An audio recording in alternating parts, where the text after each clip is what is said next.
Did you know that bookends aren't just for books? These simple organizers can do so much more than just keep your bookshelf tidy. If your cutting boards are constantly tipping over or taking up too much counter space in the kitchen, this one's for you. Stand a few bookends on your kitchen counter or put them inside of a cabinet and use them to hold cutting boards upright. A bookend is perfect for holding a stack of fresh hand towels, keeping them neatly folded and easy to grab.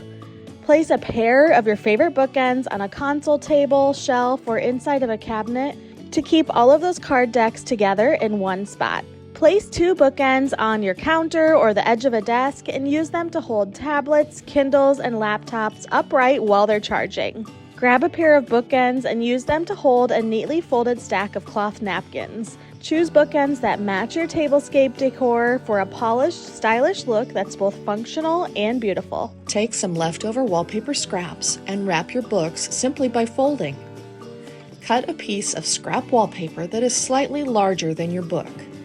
Make sharp folds along the top and bottom of the paper to fit the height of your book. You can use the edge of a debit card to make a really sharp crease for each fold. Then, invert the ends and slip over the front and back covers of your book. You now have a beautiful new decorative dust cover for your book. Then, have fun displaying your new books.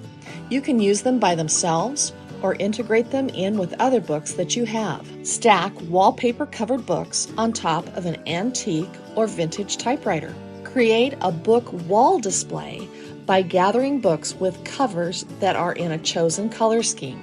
Choose some that are in a neutral color, some with color and pattern. Arrange the books by displaying horizontally, vertically, books on top of books, and special books facing forward. Fill an entire shelf to create a color-coordinated wall of books. I hope this inspired you to give your books a new look and to display them in creative ways.